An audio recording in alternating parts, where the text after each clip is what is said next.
loves, welcome back. I am excited to talk to you today about when or how to know when you need therapy instead of coaching. So I want to tell you the differences and then how to tell for yourself. Because lately I've had a lot of people who have been coming to me with like, Jordy, I want to work with you, and they are not ready for coaching. So let me tell you how to tell, because it doesn't mean that you can't get coaching. You might just need to do both at the same time, or you might need to heal some triggers first before you're ready. So therapy is fantastic. I literally went to therapy for over a year and it saved my life. But therapy in my brain is to look at your past and help you function in the present. So if you're somebody who struggles with anxiety, a lot of stress, a lot of overthinking, like thoughts that keep you up at night, and you're literally biting your nails to the brim, and you literally can't be alone, or you experience a lot of fear, a lot of doubt, crippling anything that is crippling, it's not good. So being like manic depressive or having really low lows that you can't get up for weeks at a time, at that point you're not really ready to move forward. So coaching is more looking at your past to see how you got to the present, and then helping you take the present moment to like where you want to go in the future. So let's say, for example, I want to be a speaker. Okay, so when we're working on your goal setting, it's all centered around, okay, she wants to be a speaker, she wants to serve the world, right? So we get clear on who and how, but a lot of fears will come up, like, ooh, what if people really see me? What if I share something and it could like tear down my family? There's a lot of like unconscious fears that come up, right? Someone who is ready for coaching, we would be able to walk through it in therapy and have a conversation around it, and you'd be able to feel your feelings and then move on. Versus when you're going to therapy or when you need therapy, you tend to let your mind just spin out and you're not able to get a handle on it back. Your emotions overtake you and you literally stay up thinking for nights at a time, meaning it keeps you up. You can't break the mental plane, the mental cycle. So when it comes to therapy, the way to tell if you need it is, do you feel like your emotions overwhelm you? Like you don't have any coping skills? Like the things that used to work, maybe you meditate, maybe you exercise, maybe you do yoga, right? The things that used to work are no longer working. And I'll give you an example. Everything's fine, and then I lose my job. And when I lose my job, everything falls apart. And I'm like, I don't know who I am. I don't know what to do. My family should be helping me. So anyone who needs therapy, you're still sitting in victimhood. You're still sitting and like, let me tell you the story. Woe me, life is so hard. And you just keep building blocks to keep yourself in.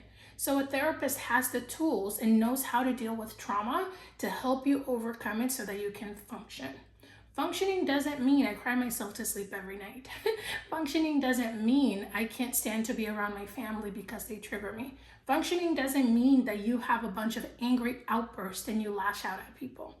So these are very extremes. So if you can tell, the energy is frenetic and there are various extremes. You can't put your thoughts down. You can't put your feelings down. Sometimes you can't even get yourself out of bed. That's not functioning. Now, when you're stepping into coaching, there's a certain level of work that you have done. You at least know how to sit with yourself, how to look within, how to slow down, because coaching is about getting you focused. It's about coming up with a plan. It's about taking one step at a time to clear up the stuff as it comes up so that we can move you towards your goal.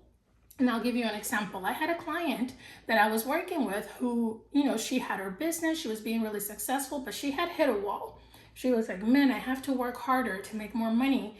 I don't know what I should do. And I was like, what is that? I hear a limiting belief. Someone who has never been to therapy or worked on themselves, they have no idea what a limiting belief is, right? So we worked through the limiting belief. We're like, okay, so you believe you have to work harder in order to make more money. The thing that a coach does is to help equip you. It's like a partnership to help equip you with critical thinking, to sit with this belief, work down to the root of it, pull out what is limiting you and help you move forward.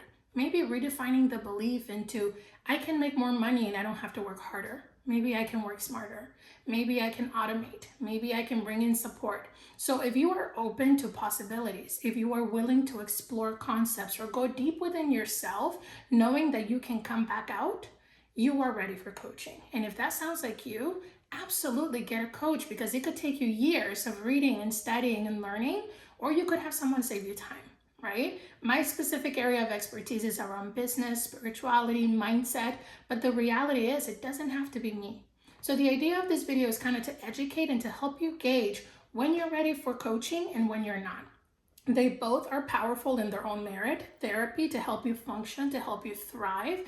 And I'm a living example of therapy working because I had a ton of sexual trauma. Now I'm not triggered by it. Now it's a superpower because I get to help my clients work through their trauma without going to the point of they can't get out of bed. For that, if you need to work tandem with a therapist and a coach, that's totally okay to do. That, however, is at the discretion of the coach. When I did my certification with ICF, there are specific ethics and metrics we have to meet. So it is at the discretion of the coach if they want to work with you before therapy or if they want to work with you while you're in therapy. But if you know in your heart that you are not in a place to move forward, that you don't even know how to crawl out of the hole that you're in, that you are not open to possibilities, all you see is black and white, or this is the way that it is, or you have anger or sadness or any emotion literally crippling you where you can't move, you can't function, my love, you are not ready for coaching. And that's okay to admit it. So allow me to be your friend and save you time. Make sure you kind of check in with yourself of, do I really believe I'm ready for coaching?